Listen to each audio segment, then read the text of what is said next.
welcome to the stage Allison Ellsworth, co-founder and chief brand officer of Poppi, Chriselle Lim, creative director of Phlur, Giorgos Tsetis, co-founder and chair of Nutrafol, Sarah Gibson Tuttle, founder and CEO of Olive & June, and Fast Company senior writer Ainsley Harris.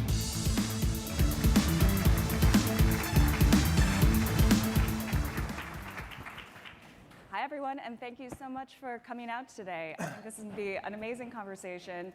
Whether you are someone who works for a big company and you're looking for inspiration, or you are a founder or an aspiring founder and you're also looking for inspiration, I think we're going to learn so much from the founders on the stage with me today. Thank you all for coming. Thank you. For having us. Thank you. To start, I'd love to hear, all of you actually have started brands in industries with really well-known incumbents, very sort of established dynamics. I'm thinking of the soda industry, where I think we all know Coke and Pepsi, or the fragrance industry, where probably a good portion of people around the world know Chanel No. 5.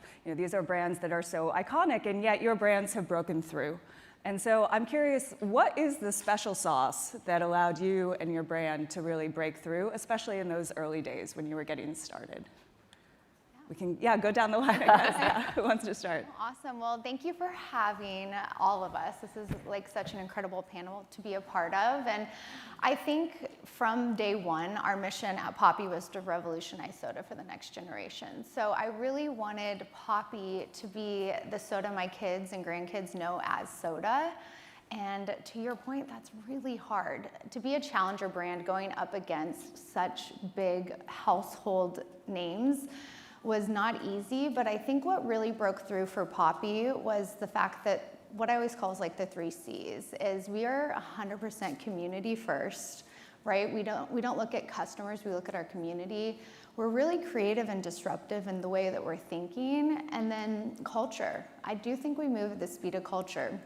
And for example, with that, like we have 80% of our marketing or our sales plan, but we really leave 20% up for like the wild, wild west of what may come, and so allows us to move at speed and be culturally relevant so that our community loves to follow what we're doing. Well, I love that. We love Poppi. At Olive & June, the incumbents, before Olive & June, the incumbents were really focused on salon products that were made for manicurists, and they just put them on the shelf and assumed that the consumer would use them.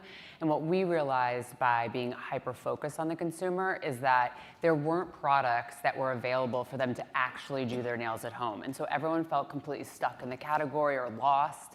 And so what we really focused on was, how do you create the best products possible for the consumer to use?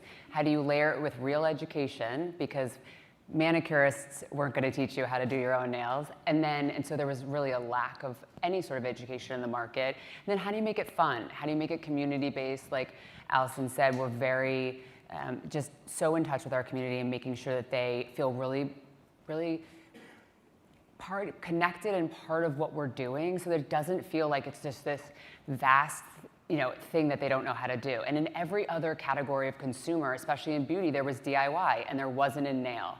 So we really focus on making sure that we had this right offering and we layered education, and that way the consumer felt completely taken care of, and now they have the best nails possible for $10 instead of $80 at the salon. I love that. I'm a fan of both. So, hi everyone, I'm Chriselle with Phlur, and Phlur was an existing brand before I came on board 4 years ago, and what Phlur was really recognized for before I came on board was just being transparent. They were one of the very first fragrance brands to be clean and completely transparent with all the ingredients that they were using. So we saw an opportunity there once my business partner and I decided to come on board and take over Phlur. So I think one is transparency in that category specifically, and two, it was a very new approach to fragrance. I think fragrance typically has a way of having one scent, and that's your signature scent. That's how we were all kind of raised to view fragrance. But we said, no, fragrance should be fun. It should be like fashion, dependent on the mood, your emotion, where you're going, who you're seeing. It should be playful. You could layer. There's no rules to it. So we actually kind of shifted how everyone viewed fragrance originally, and we said, no, there are no rules here. It should be a playful brand. And so with the younger generation, they viewed Phlur as a way of self-expression. We were really strong with emotional storytelling. Our very first scent was called Missing Person, which it was when I was going through my divorce, I was missing feeling loved, I was missing a person. And at that time, you couldn't smell our scent because we weren't at any retailers. And so I was telling this story of emotion and how I felt, and so many people resonated with that.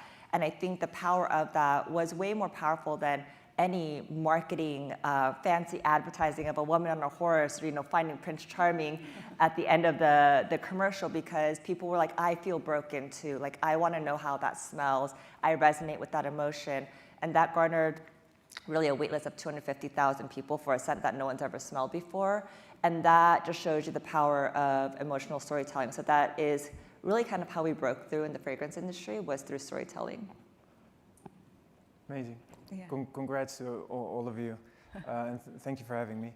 So with Nutrafol, it was a category that was quite off and weird, hair loss. There was distrust, there were a lot of misconceptions, and nobody was really talking about it 10 years ago.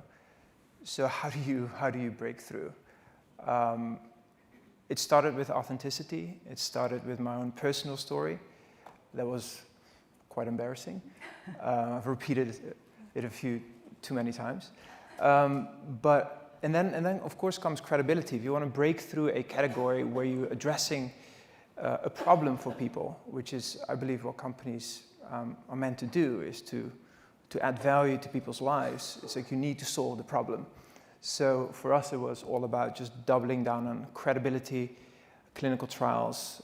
It was self-funded from the beginning, so we just invested everything. It was almost like all in. If it works, it works. Hopefully we can change our own hair health and a lot of people's lives, hopefully. If it's not working, then so be it. At least we tried. Everyone thought we're crazy, but really the doubling down on credibility and the clinical trials was everything for us. And then the other piece was empathy. I think the world needs more empathy, and a lot of these companies out there at the time, they were all focusing on fear tactics, right? Don't lose your hair, and selling something that was not realistic. So empathy, really being there for our customers along the way, never giving up on that, and that's still something that's alive in the company, which is really, really cool. Setting people up for success. Yeah, I love this idea of sort of emotional resonance combined with honesty. Feels like something that sort of lacking in all of these spaces, and also a way to connect with people. And I think we hear this buzzword community a lot these days. Obviously, so many brands are trying to build their community on social.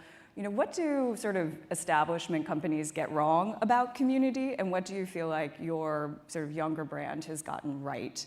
And how have you seen that sort of play out, whether it's on social or elsewhere? I think it's so funny. What I always say is build your community before you scale, because once you're at scale, it's really hard to build a community, to your point.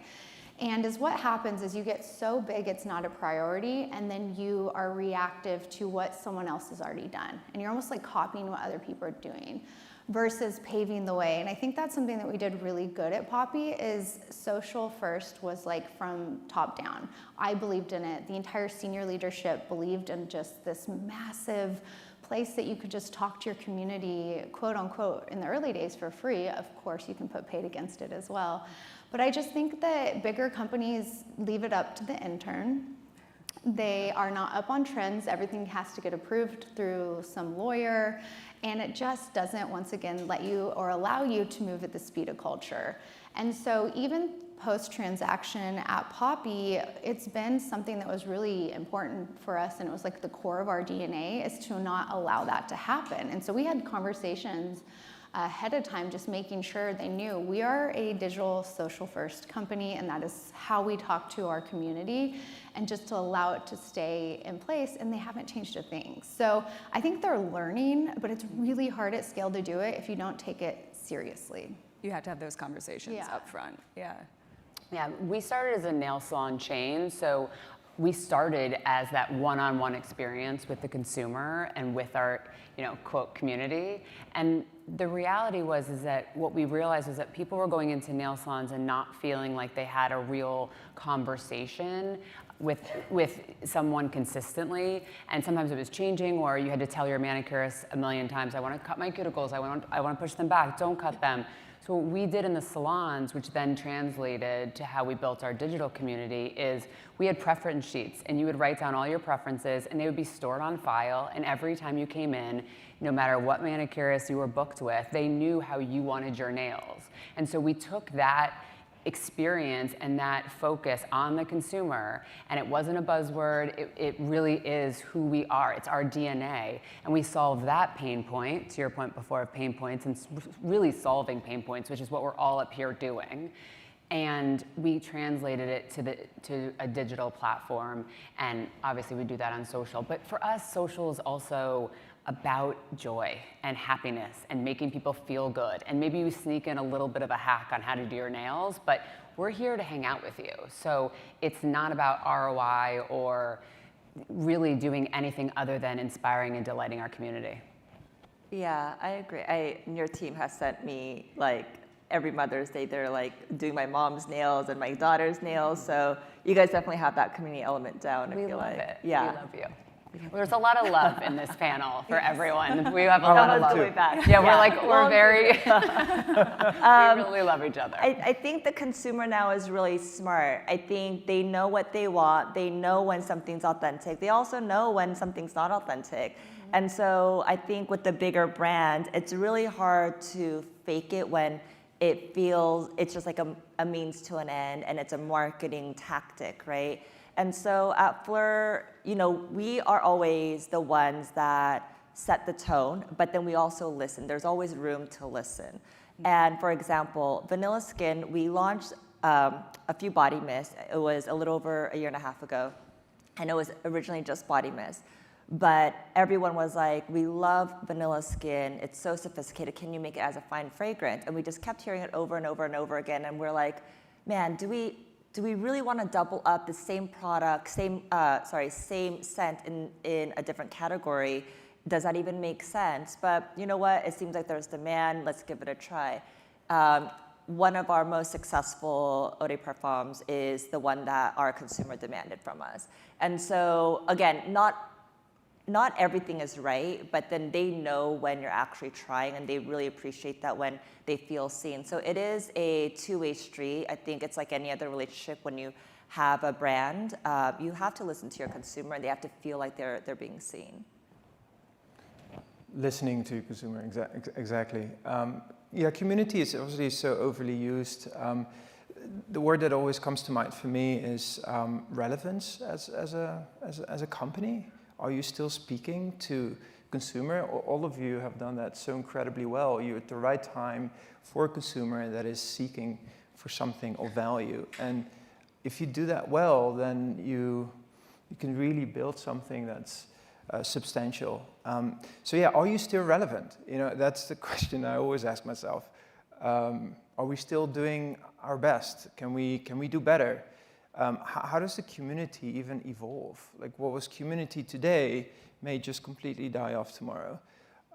You see that especially with movements, right? So how do you constantly stay in that mindset of evolving, growing, and challenging yourself to be there for your people? And that's dynamic. I think brands that can do that well, as you all do, will always stay ahead, which is amazing. Another challenge so many people, I think, face today if you're launching a new brand is figuring out what in the world is going on with how consumers shop. Shopping habits are changing. We've obviously had e-commerce for a long time now, but even so, Chriselle, I think you mentioned, you're surprised at seeing people willing to blind buy fragrance on TikTok. And, there are things I think that, especially in terms of sort of younger generations and their shopping behaviors, that are really surprising. And so I'm curious, as you've sort of thought about what channels you want to focus on, what works for you, what has been your biggest learning about whether it's digital channels or even retail channels that has been sort of transformative for your growth? Yeah, so something really interesting about Poppi is we launched March 3rd, 2020, the first week of COVID.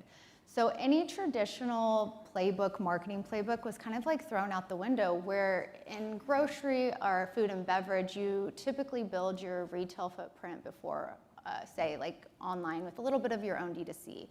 Well, we were kind of forced to do both from the beginning because everyone was more interested with putting toilet paper on the shelves than putting in new products in the grocery store. So we leaned heavy on Amazon pretty early on, right? We were a better for you product people could, stock up on, and it was just this like movement of the time. But what I love about it is we kind of wrote our own marketing playbook, and we decided to go omni-channel from day one, because it was like maybe a month lag by the time we were in retail, and then we started launching in the Whole Foods and the Sprouts of the world. And it's a larger marketing budget, it's more resources, and it's more capital intensive. But it was working.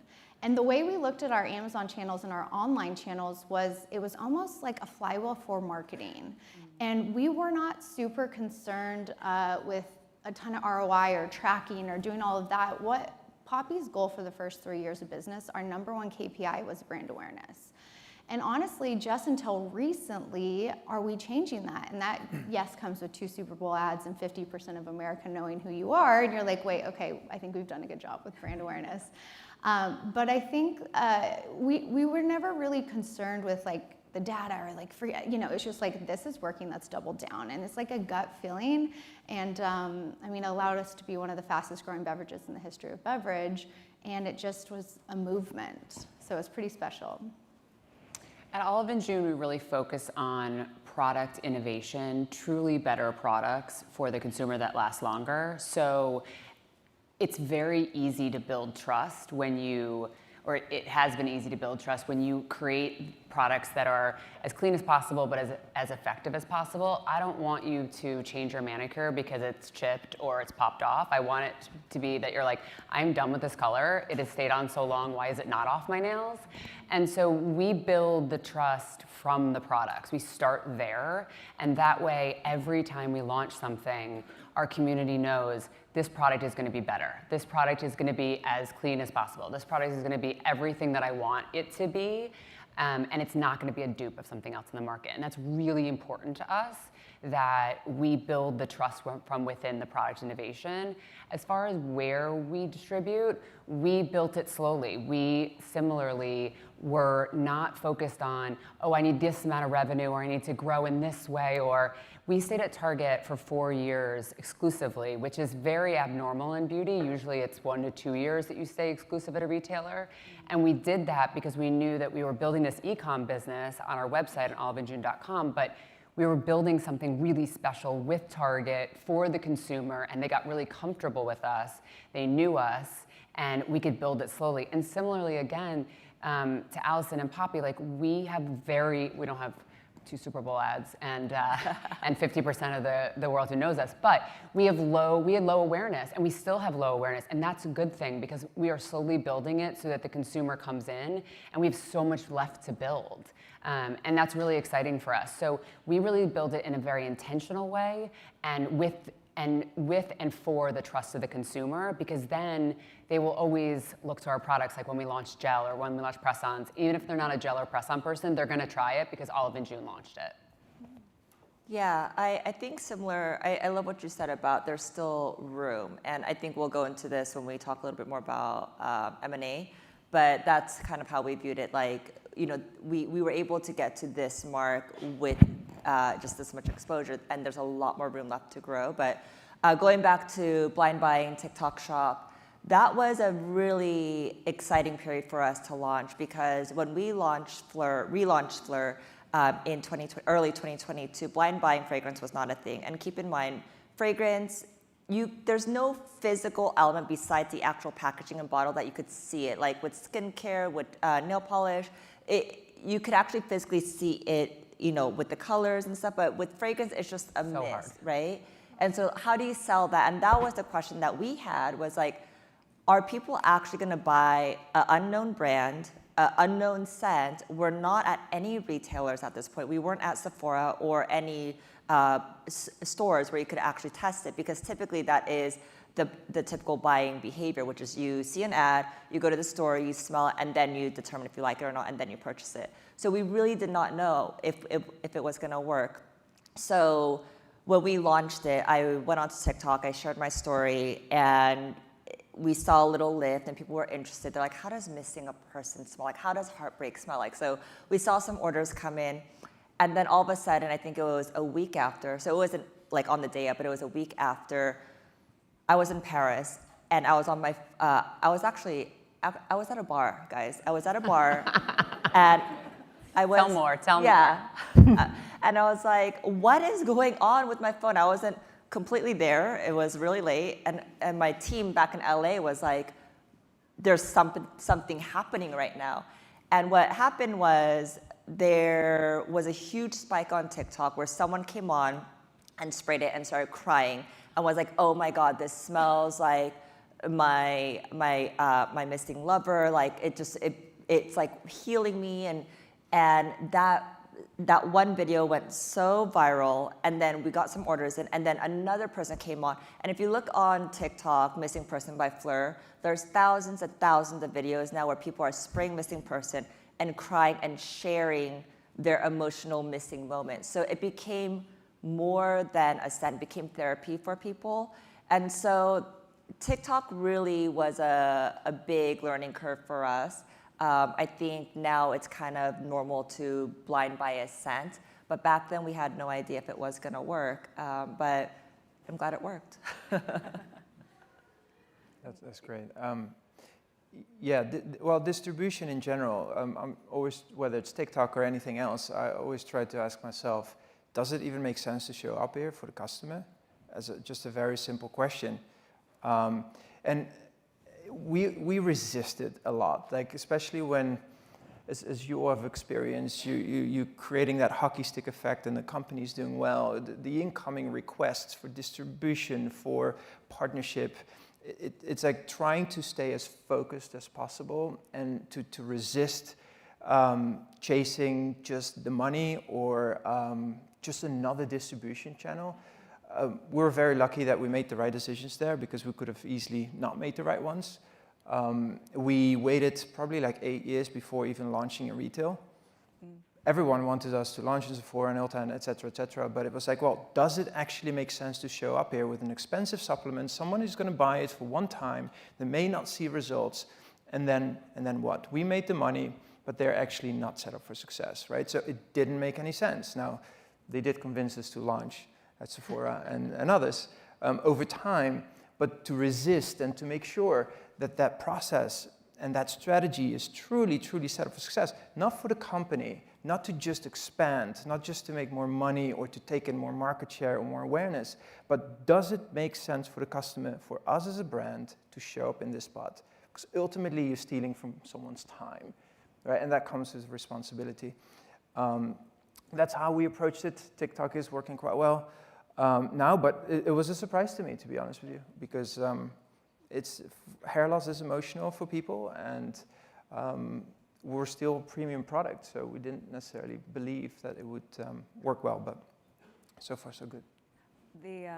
A lot of the consumer brands that launched maybe 10 years ago, I think had this idea that they were going to win all this venture capital and grow like tech companies and sort of be valued that way and be treated that way by the market. And a lot of those brands have since sort of flamed out, and it's almost like that model was sort of maybe a false idol that we were all pursuing. I've even heard people say, to make this a little spicier, did venture capital corrupt CPG? Like, has all these categories that venture capital money was pouring into, has that been really net negative in some ways? I'm curious for you, like, what was your model? Like, when you were building, growing, like, what was your North Star? Like, what did you, if not a tech company, like, what did you want to grow up to be, and how did that sort of shape your approach to the growth? I think for us, I truly feel like we are living the American dream. Like, I made Poppi in my kitchen with my husband, and then we went on Shark Tank and got a deal on Shark Tank, and then it was, oh my goodness, we're gonna take on investment, and we found one good investor that just doubled down with us along the way.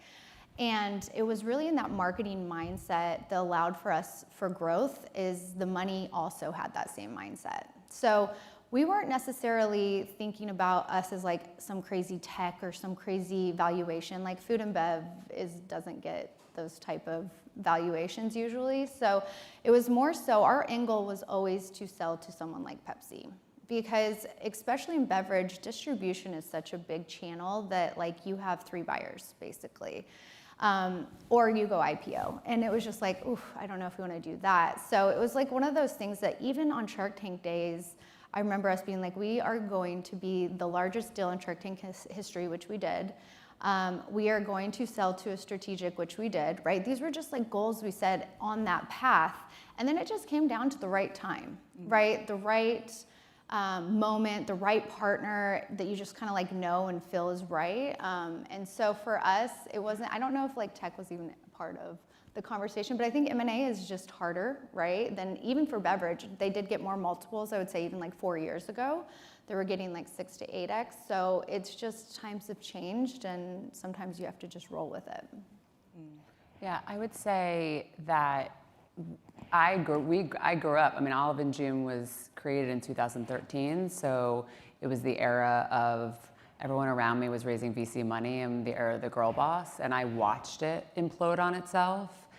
And nails was not a super sexy category in beauty, so we weren't hair, we weren't makeup, and so we didn't get as much clout and credit, and so I had to be scrappier about how I raised money, but the consumer has always been my guide. So even when an investor has said, don't go into Target, stay on e-com, or do it this way, or do it that way, like I really resonate with what you said, where it's like, what's right for the consumer? I'm at Target and not at a different retailer to launch because that's where the nail consumer was. That's where she, and we like pulling men in too, but that's where predominantly she shops for nails. And so it made sense for the consumer. And I think what's frustrating to me when, I really resonate with the headline that you said, has VC killed CPG? Because what they were trying to do is be like, well, Olive and June needs to be a lifestyle brand, or so-and-so needs to be a tech company. And it's like, no, actually, we are stewards for our community, period. We are here to create products to make your lives better, to put smiles on your face, and to make you feel good about your day. We're not here to gamify this with an algorithm. So just so the investor can get a bigger valuation. That's so frustrating to me because it ruins it for the consumer, but also it puts the founder in this position of you're on this hamster wheel of numbers and revenue, and if you don't hit these numbers, then something's wrong. Actually, grow it in the most organic way possible. Don't get forced by your investors.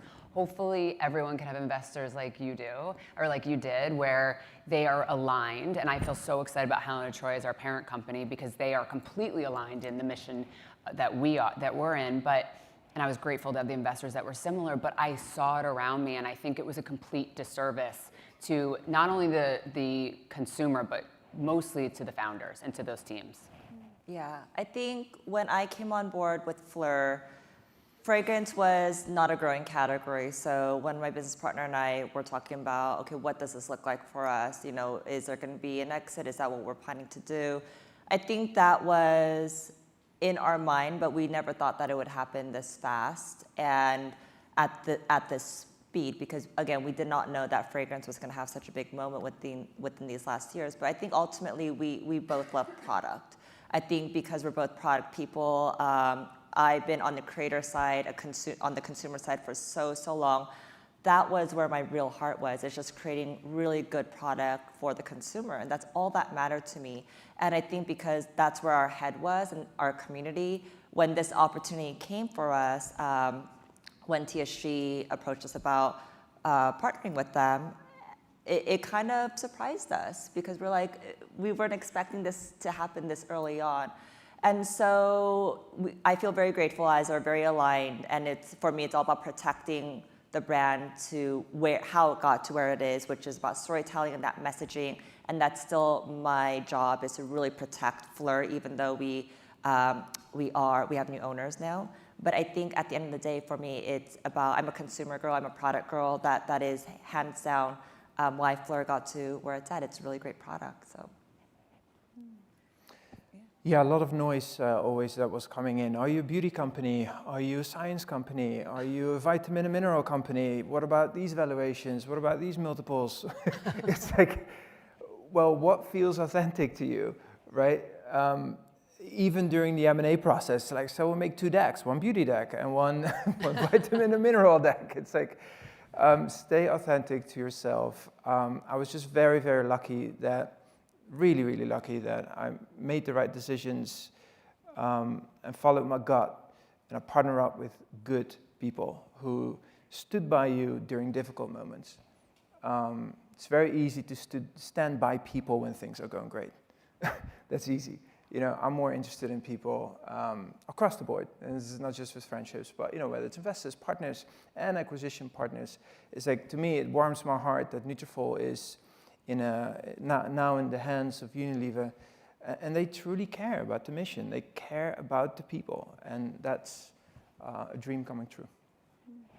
So yeah, all of you have exited at this point. A couple just in the last few months, really, which is very exciting. And obviously, it's kind of come up now that, yeah, I'm curious. Tell us, at what point you really were you planning for acquisition, and how did that shape what you were building? You know, I think there are certainly categories where, you know, people are thinking from the outset about that, and others where you're not. It's more of a, you know, a passion project. How did that work for you? And in terms of, you know, culture or metrics you were pursuing, like, how did that all play out as you started to really focus in on M&A as the way to exit?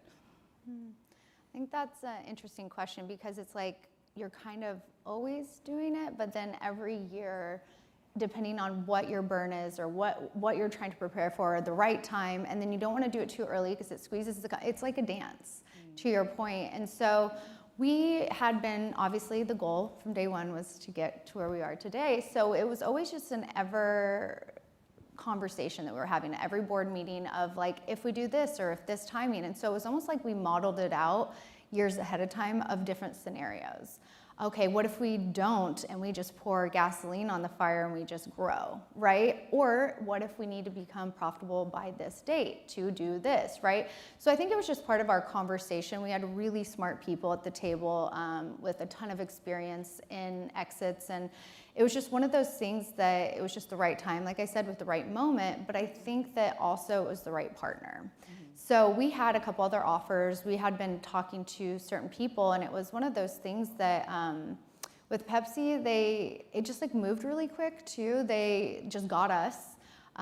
They're allowing Poppi to stay Poppi. So that was like a really big thing for me, and I'm sure like you guys as well, as you don't want like someone to come in and just like change all your hard work, but you want to have like a true partner. And I just really feel like they did that. So it was, you know, I think we were really smart within the modeling and doing it at the right time, because there's a point where you get too big, you can't honestly get bought, right? Like if you're not in tech. So it's a dance. Yeah, I think similarly, from the moment you take investment, you have to monetize for your investors, so that's part of your job. I really tried to put it as much in the back of my mind as I could, because you're building this real company that needs to have real profit and stand on its own and solve real consumer pain points, or else it's not a real company, you're just building it for scale to sell it. I am obsessed with nails. I'm a mani obsessie, my team calls me. My dad didn't let me paint my nails when I was a kid, so I would stash nail polish in a box under my bed and paint my nails when he was on work trips. He also hates the color red nail polish, so there's just the moments where I like to bring it out and really flaunt it. But I've always loved nails, and so I didn't build this company, even though I knew when I took on investment I had to monetize it in some way. I never built it just to sell it, but I wanted to change. I wanted to lead this mani DIY revolution, and so I knew at some point that I was going to need a partner, most likely, unless I could figure it out myself, to take us from 100 million to $1 billion, and with the resources and the scale and the experience to do that. So it was obvious from day one, but to the point of I really put it in the back of my mind and really focused on the fundamentals of the business and making the best possible products and serving the consumer and the customer, and just really that being my focus, because otherwise, again, you're like in that VC trap of just, I'm just trying to get to the next thing and just sell this thing. And It's the reason I'm staying on. And we're running standalone, and I'm staying on with no contract. I love my job. And so I want to keep doing it for as long, I said, as long as they'll have me and as long as it's not annoying. You know, I have a boss now, which is weird, for the first time in 13 years, because I worked in finance before this. So I love it. And I think if you love it, then it really isn't about, it's exciting to sell, and I bought a house, and that's very exciting. But otherwise, it's my job. I love this. I think I'm a startup girl. Like, I love building. That's like the core of who I am. As long as I'm building something and creating, like, I'm in my happy zone. But I think the real moment for me was like, okay, we built this into a $100 million business, as you were saying, but like, we know how to do that, right? We know how to do that well. But to take it to $1 billion, I don't know how to do that. I can't do that on my own. And so that was when we're like, okay, this, even though it's happening a lot faster than what we were expecting, I think this is the time. I think this is when we double down and we get the support that we need. We find the right partner. And again, TSG came knocking on our door at that moment when we were having those conversations. So we just felt like, and of course we went through the whole due diligence process, and it just felt like they really understood us and they felt like the right partner. I always say you have to date them a little bit before, just to make sure that before you get into bed with them, you're like, okay, this is it, this is good, this feels nice. So we did that for a while, and it felt good and felt right. And we just had to have that realistic conversation of like, can we really do this on our own to the next level? So. Yeah, it's funny how selling a company is so idolized in a way, right? And it's like everyone is just building companies to sell them, and it's like such a weird thing if you actually truly think about it. When we sold, actually, my wife's mother's from the Philippines, and I asked her, I told her, and she was feeling so sorry for me. She's like, I'm so sorry you had to sell your company, you know, and she didn't understand it, you know, and it's, you know, build a company like you never want to sell it. Someone actually told me that, right? Because then that's how you're going to continue to care along the way. Unfortunately, yes, there's absolutely realities, you know, with investors and people. And one of my greatest moments is the people that believed in us in the beginning. That, you know, the small numbers that they invested at the time when nobody believed in me turned into small little fortunes for all these individuals. And then there's a beautiful ripple effect of that, right? Because people care, and then people can put that money to work, hopefully, and support themselves, their communities, etc. There's nothing better than that. But to build, the goal is to sell companies, or the goal is to go IPO. It's like that's the way to monetize things. But I miss it dearly. 600 people that continue to do amazing work. It's like it's bittersweet. So. I don't think selling a company should ever be the goal, even though investors tell you to do so. I think the goal is to build a healthy company that will sustain and add value to people's lives forever.